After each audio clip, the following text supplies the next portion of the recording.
Noong 1980, si Danny ay isang kilalang assassin na dalubhasa sa pagtanggap ng mga kontrata ng pagpaslang kapalit ng napakataas na bayad.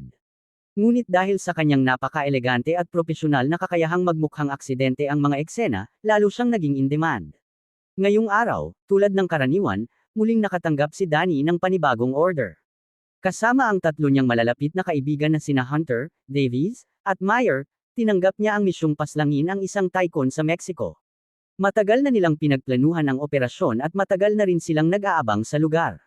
Pinasabog muna ang security car sa unahan upang maputol ang ruta ng tycoon.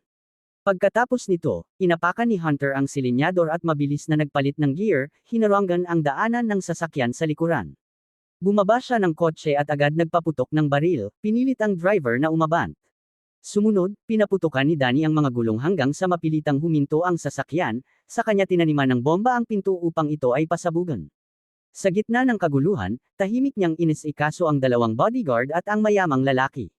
Ngunit bigla na lamang tumigil si Danny. Napansin pala niya ang isang bata, na nagdulot sa kanya ng matinding konsensya. Habang siya ay natulala, dumating ang mga pulis at binaril siya sa balikat. Nakita ito ni Hunter at agad siyang sumugod upang iligtas si Danny, hinayla ito palayo. Sa kabutihang palad, dumating si David sakay ng kotse sa tamang oras at matagumpay silang nakatakas. Sa huli, natapos ang misyon ngunit hindi naging perpekto. Matapos ang insidenteng iyon, nagpasya si Danny na tumigil na at iwan ang kanyang pagiging assassin. Lumaki ang konsensyang bumabagabag sa kanya at tuluyan niyang tinalikuran ang ganitong klase ng trabaho. Makalipas ang isang taon, bumalik si Danny sa kanyang bayan sa Australia upang mag-alaga ng isda at magtanim ng gulay. Gumastos siya ng malaking halaga upang makabili ng isang bukid, at namuhay ng payapa at masaya kasama ang kanyang kasintahang si Anne. Ngunit hindi nagtagal ang kaligayahan nang makatanggap si Danny ng isang liham na nagpabuntong hininga sa kanya. Sa loob ng liham ay may litrato ni Hunter na bihag. Sa itsura nito, wala na itong bakas ng dating lakas at mistulang wasak na. Sa sandaling iyon, nag-ulo ang isipan ni Danny, ngunit sa huli ay pinili pa rin niyang iligtas ang kanyang kaibigan. Agad sinundan ni Danny ang address na nakasaad sa liham patungong Oman.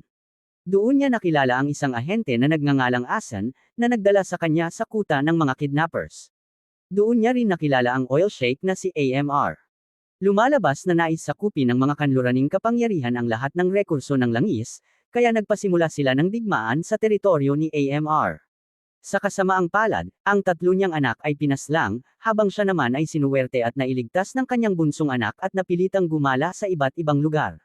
Matapos ang maraming taon ng lihim na imbestigasyon, natukoy rin niya ang mga may sala. Ngunit wala siyang kakayahang gumanti dahil ang tatlong salarin ay mga dating sundalo ng Special Forces, na labis na mahirap kalabanan. Dahil dito, nag-alok si AMR ng $6 milyon upang umupo ng isang assassin para sa kanyang paghihiganti. Tinanggap ni Hunter ang trabahong ito, ngunit siya ay nabigo, dahilan upang magalit ng husto ang matandang lalaki. Ngayon, kung nais ni Danny na iligtas si Hunter, hindi lamang niya kailangang tapusin ang kontrata kapalit nito, kundi kailangan din niyang magmukhang aksidente ang pangyayari upang hindi madawit ang bunsong anak ng matanda.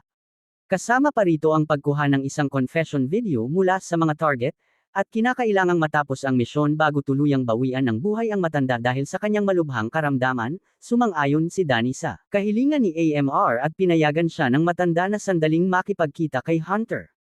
Nang makita ni Danny ang miserableng kalagayan ni Hunter, labis siyang nagalit at nagpasya na ilalabas niya ito mula roon. Agad na humingi si Danny sa bantay ng isang basong tubig. Nang pumasok ito, agad niya itong pinabagsak at kinaladkad palabas. May kumatok sa pinto, at inakala ng gwardya na ang kumakatok ay ang kanyang kasamahan kaya siya ay lumabas.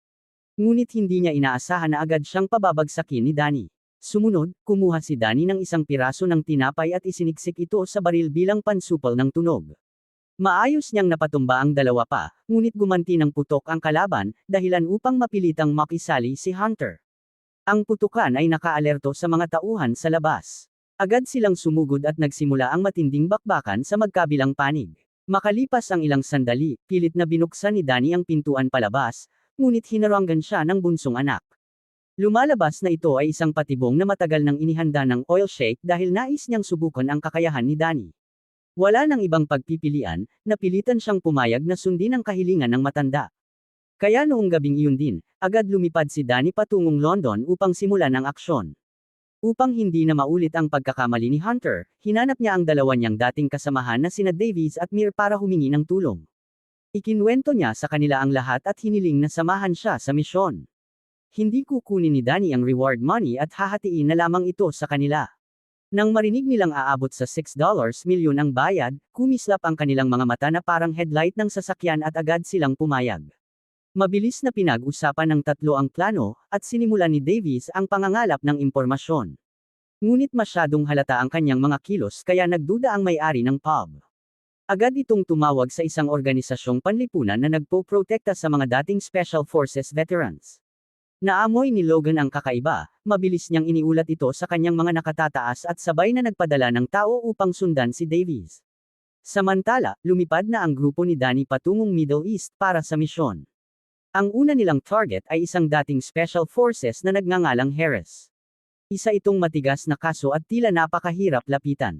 Matapos ang ilang panahong pagmamanman, natunto ni Danny ang tirahan nito.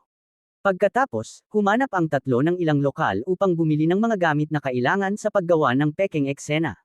Sumunod, palihim na pumasok si Danny sa bahay at inalis ang mga tiles sa banyo.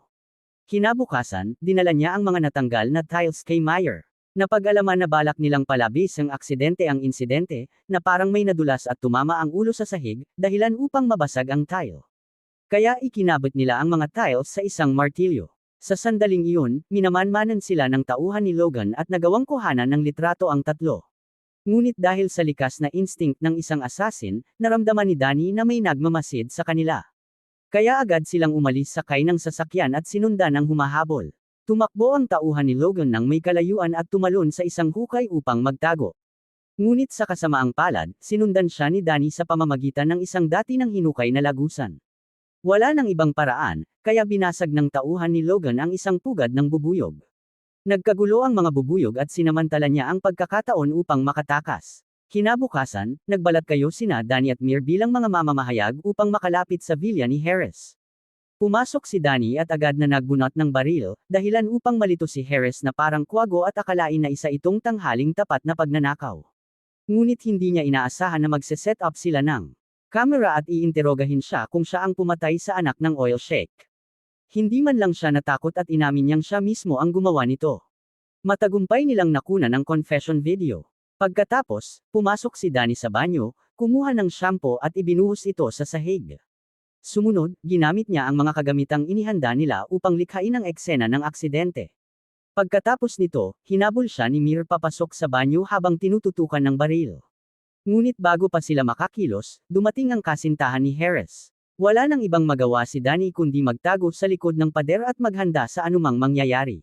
Samantala, sumigaw ang kasintahan ni Harris para humingi ng tulong, ngunit walang dumating. Nang bumalik si Danny sa banyo, tapos na ni Meyer ang pag-asikaso kay Harris. Kahit may kaunting aberya, matagumpay pa rin nilang natapos ang unang target. Pagkatapos nito, tumuloy sila sa ikalawang target. Matapos ang investigasyon, nalaman ni Davies na ang susunod na matigas na kaso na si Craig ay aktibo pa rin sa Special Forces at siya ang pumatay sa ikalawang anak ng oil sheik. Araw-araw, bukod sa pag-aalaga sa kanyang matandang asawa sa ospital, ginugugol niya ang natitirang oras sa barracks. Nang malaman ng grupo na may training trip siya sa isang nagyayelong bundok, alam nilang iyon na ang pagkakataon. Nagpunta si Danny sa ospital na nakabalat kayo bilang dentista at nagnakaw ng ilang pampamanhid na gamot. Ngunit habang paalis na siya, nasalubong niya si Logan. Naalala nito ang litrato na ipinadala ng kanyang tauhan at agad na kumpirma na siya iyon. Nakaramdam siya na may mali. Agad na bumilis ang takbo ni Danny at tumakbo palabas patungo sa pangunahing kalsada. Nagsimula ang habulan na parang pusa at daga. Ngunit napakahirap takasan ng taong ito, kaya nagbago ng direksyon si Danny at pumasok sa ibang ospital. Ngunit parang lintang kumapit si Logan at agad din siyang sumunod, pinilit si Danny na ilantad ang sarili. Hindi na maiiwasan ang sagupaan. Sa isang panig ay isang top-tier assassin, at sa kabila ay isang mahusay na sundalo. Pantay ang laban ng dalawa hanggang sa mapabagsak ni Danny si Logan sa sahig. Ngunit agad namang binasag ni Logan ang isang bote sa ulo ni Danny. Galit na galit si Danny at tinamaan ng matinding suntok ang maselang bahagi ng katawan ng kalaban, saka mabilis na sumakay sa kotse at umalis sa lugar. Kinabukasan, ipinagpatuloy ng grupo ang operasyon. Nagsuot si Danny ng uniforme ng sundalo at matagumpay na nakapasok sa barracks. Nakilala niya si Craig bago magsimula ang training. Nang makahanap ng pagkakataon habang hindi nakatingin ang target, inilagay ni Danny ang pampamanhid sa kanyang baso ng tubig. Sa sandaling matuno ang gamot, naubos na ni Craig ang buong baso. Gaya ng plano, habang nasa training, yumapekto ang gamot. Lumapit si Danny at ininterogahin siya tungkol sa insidente ng ikalawang anak ng matanda, habang kinukuhanan na ng video ni Davies. Sa gitna ng napakalamig na panahon, hinarap ni Craig ang kanyang kamatayan. Masyadong naging maayos ang ikalawang target. Ngunit si Logan, matapos mapanood sa TV ang balitang namatay si Craig dahil sa matinding lamig, alam na alam niya na gawa ito ni Danny. Samantala, matapos makumplito ang ikalawang misyon, sinimulan na ng grupo ni Danny ang plano para sa huling target na nagngangalang Simon, ang taong pumatay sa ikatlong anak ng oil sheik, at marahil ang pinakamahirap patumbahin dahil malapit siyang kaibigan ni Logan. Mainitan ang ulo ng lalaking ito. Kapag may kumumolang sa kanyang sasakyan, walang kabog-abog, mag-isa niyang binubugbog ang 4 o 5 batang pasaway. Bumuo ng battle plan sina Danny at ang kanyang mga kasamahan. Matapos ang investigasyon, nalaman ni Danny na matagal nang walang trabaho ang lalaking ito. Kaya nagbalat kayo siya bilang direktor ng isang transport company at inimbitahan si Simon para sa isang interview. Palihim namang pumasok ang grupo sa transport company sa kalagitnaan ng gabi upang ihak ang control system ng isang truck. Kinaumagahan, tinanggap ni Simon ang imbitasyon para sa interview. Susundan siya ni Danny upang iulat ang kanyang posisyon habang si Mir ang magkokontrol sa transport system mula sa malayo. Sa oras na iyon, dumating na rin sa trabaho ang empleyadong nagmamaneho ng truck. Habang naghihintay hanggang sa mapunta siya sa parehong ruta ni Simon, agad na inunahan at hinaranggan ni Danny ang sasakyan nito sa tulong ni Jake. Pagkatapos, sinenyasan ni David si Mir upang kunin ang kontrol ng sistema, dahilan upang hindi na makontrol ng driver ang truck. Sa sandaling iyon, dumating din si Simon. Nang maabot ng kanyang sasakyan ang nais na bilis, ini-steer ni Meyer ang truck papunta sa kasalubong na lane. Dahil dito, biglaang nabangga si Simon at agad na namatay sa mismong lugar. Habang palabas na sana si Danny ng sasakyan upang kumpirmahin ang nangyari, dumating din ang tauhan ni Logan. Nang mapansin sila, sinabi ni Meyer kay Jake na tumakas. Naghabulan ang dalawang sasakyan na parang aso at pusa hanggang sa makarating sa pantalan. Matapos ang isang banggaan, ginamit ng dalawa ang blind spot ng sasakyan upang tutukan siya ng baril. Sa simula, may kalamangan ang dalawa, ngunit nagpakitang lakas si Jake at umusad pasulong, dahilan upang maaga ng tauhan ang baril. Habang nakikipagbuno si Mir, mabilis na dinampot ni Jake ang baril, ngunit aksidente niyang naputukan ang sarili niyang kasamahan. Sa huli, natapos ang misyon, ngunit kapalit nito ang sakripisyo ni Meyer, na labis na nagpagalit kay Danny. Ngunit tapos na ang nangyari. Sinabihan ni Danny ang kaibigang si Davies na magtago muna sa isang lugar, habang siya naman ay pupunta sa oil sheik upang iligtas si Hunter. Si Davies naman, matapos magtago ng ilang araw, ay nakaramdam ng pagkabagot. Kaya naghanap siya ng isang lugar ng bisyo upang maglabas ng sama ng loob. Ngunit hindi niya inaasahan na ang mismong may-ari ng hotel ang nagsumbong kay Logan. Kaya nagpadala ito ng mga tauhan at dinakip si Davies. Ngunit habang isinasakay siya sa sasakyan, naging pabaya ang mga ito, dahilan upang makahanap si Davies ng pagkakataong gumanti at makatakas. Mabilis na tumakbo si Davies papunta sa pangunahing kalsada upang humingi ng tulong, ngunit sa kasamaang palad, doon pa siya nasalubong ng kapahamakan. Nabundol siya ng isang sasakyan at namatay sa mismong lugar. Ang pagkawala ng kanyang mga kaibigan ay lalong nagdulot ng matinding lungkot kay Danny. Nagpasya siyang hanapin si Logan upang makipag-ayos. Ayaw na niya ng digmaan, at marami ng kaibigan sa magkabilang panig ang nagsakripisyo, kaya dapat nang matapos ang lahat. Pagkatapos nito, bumalik si Danny sa Oman at ibinigay sa oil sheik ang huling mga confession video. Pinalaya rin si Hunter, at nagkasundo silang pareho na tuluyan ng tumigil at talikuran ang pagiging assassin. Bumalik si Danny sa Australia upang makapiling muli ang kanyang kasintahang si Anne. Ngunit nang akala niya ay tapos na ang lahat, nakatanggap si Danny ng tawag mula kay Agent Nason. Sinabi nito na may isa pang taong sangkot sa pagpatay sa anak ng sheik. Naalala ba niya si Harris na pumatay sa panganay na anak ng sheik? Sa katunayan, may isa pa raw na nakipagtulungan sa kanya. Nang marinig ito, tila wala ng interes si Danny dahil 3 lamang ang napag-usapan nilang target. Ngunit pinilit siyang bumalik upang ipagpatuloy ang misyon, at binyantaan pa ang buhay ng kanyang kasintahan. Wala nang ibang pagpipilian si Danny kundi muling sumuko. Matapos makakita ng isang naiwan na bala, umakyat siya sa silid ng kanyang kasintahan at alam niyang sila ay minamanmanan. Walang magawa, ipinadala niya si Anne sa Paris upang doon siya maprotektahan ni Hunter. Pagkatapos nito, hinarap ni Danny ang bunsong anak ng oil sheikh upang humingi ng paliwanag. Bago pa man makaharap ito, pinainit muna niya ang laban sa pamamagitan ng pagtamba sa ilang bodyguards. Nang magkita sila, nanatiling kalmado at kumpiyansa ang bunsong anak. Sinabi niya na sa katunayan, inosente si Harris. Ang taong hinahanap ni Danny ay ang may akda ng librong ito. Kaya nagpunta si Danny kay Agent Asen upang humingi ng impormasyon. Hindi nila namalayang si Logan ay nagtatago sa itaas at narinig ang kanilang usapan. Matapos makuha ang impormasyong kailangan, agad tinipon ni Logan ang kanyang mga tauhan patungo sa lugar ng pagpaslang. Plano nilang gamitin ang sariling taktika ni Danny laban sa kanya upang siya ay buhay na mahuli. Sa oras na iyon, napalibutan na ng pulis ang lugar. Isang lalaking may suot na itim na helmet ang pumasok na parang walang pakialam, ngunit sa sandaling bubuksan niya ang pinto, sumabog ang bombang nakatanim sa latch at doon na rin siya namatay. Ngunit nang alisin ang helmet, bigla siyang inatake ni Danny. Lumalabas na pumasok si Danny sa likurang pinto at natunton ang ika-4 na target. Tinamaan niya ito ng 2 bala sa binti. Sa sandaling iyon, sumagi sa isip ni Danny ang kanyang mga kasalanan sa nakaraan, ngunit tapos na ang lahat ng iyon. Mabilis siyang kumuha ng litrato bilang ebidensya at tumakas. Pagdating ni Logan, katawan na lamang ang natagpuan niya at agad niyang hinabol si Danny. Inakala ni Danny na makakatakas siya ng maayos, ngunit bigla niyang natuklasan na lahat ng pinto ay nakalock. Papalapit na si Logan, at sa desperasyon, tumalon si Danny sa isang gusaling ginagawa pa lamang. Wala siyang ibang magawa kundi isugal ang buhay at sa kabutihang palad ay napunta siya sa scaffolding. Isang babaeng nakakita sa kanya ang napasigaw ng malakas. Hinugot ni Danny ang baril upang patahimikin siya, ngunit hindi niya nagawang saktan ang isang inosente. Dahil dito, nalantad ang kanyang kinaroroonan at siya ay binaril ni Logan. Dinala si Danny ng mga tauhan ni Logan sa isang abandonadong bodega. Bumalik si Logan sa silid at nagulat nang malaman niyang iniligtas ni Danny ang buhay ng target. Hindi ito maunawaan ni Logan at ininterrogate niya si Danny. Sa tutok ng baril, wala siyang nagawa kundi sabihin ang totoo. Ang buong plano pala ay galing mismo sa oil sheikh. Ayaw ni Danny na makapanakit ng iba, kaya pinatulog lamang niya ang ika-4 na target at kumuha ng mga litrato. Nang malaman ni Logan ang katotohanan, tumalikod na sana siya upang umalis, ngunit pumasok ang isang ahente ng gobyerno at tinutukan silang dalawa ng baril. Sinabi nito na alam ng mga nasa itaas ang plano ng oil sheikh.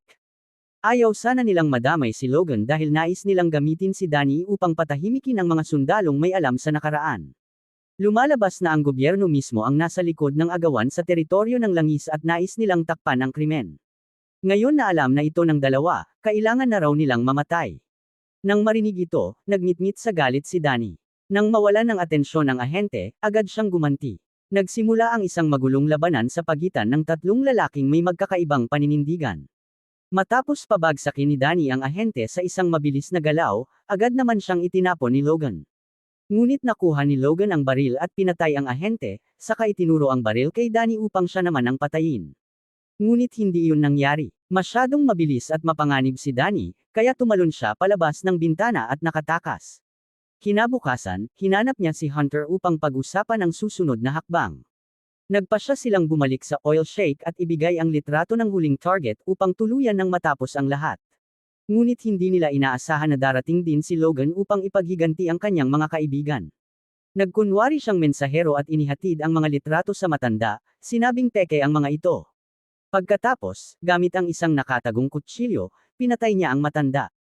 Mas nakagugulat pa, tila walang pakialam ang bunsong anak at kusang ibinigay pa kay Logan ang $6 milyon. Sa sandaling iyon, namataan nina Danny at Hunter si Logan na papaalis at agad nila itong hinabol. Sa huli, nagkaharap sila sa disyerto. Matapos ang isang habulan, pinaputukan ni Hunter ang mga gulong ng sasakyan ni Logan, dahilan upang mapilitan itong huminto at sumuko. Nang makita ni Hunter ang malita na puno ng pera, tuwang-tuwa siya at sinabing hahatiin nila iyon bilang bunga ng kanilang paghihirap. Ngunit ayaw ni Danny na kunin ang pera at sinabihan siyang itapon na lamang ito. Hindi ito nagawa ni Hunter kaya kumuha na lamang siya ng kaunti para sa kanyang pamilya. Lumalabas na si Logan ay nakipag-areglo na rin sa ahente ng gobyerno, kaya kailangan niya ang pera upang magsimula ng bagong buhay. Naunawaan ni Danny na mula simula hanggang huli, paghihiganti lamang para sa kanyang mga kapatid ang nais ni Logan. Ngayon, tapos na ang lahat. Dito nagtatapos ang pelikula. Nagmamadaling bumalik si Danny upang makapiling ang kanyang kasintahan at mamuhay ng masaya. Maraming salamat sa panunood hanggang sa dulo. Huwag kalimutang mag-subscribe upang hindi ninyo makaligtaan ang mga susunod pang kapanapanabik na video. Kita-kits sa susunod na upload.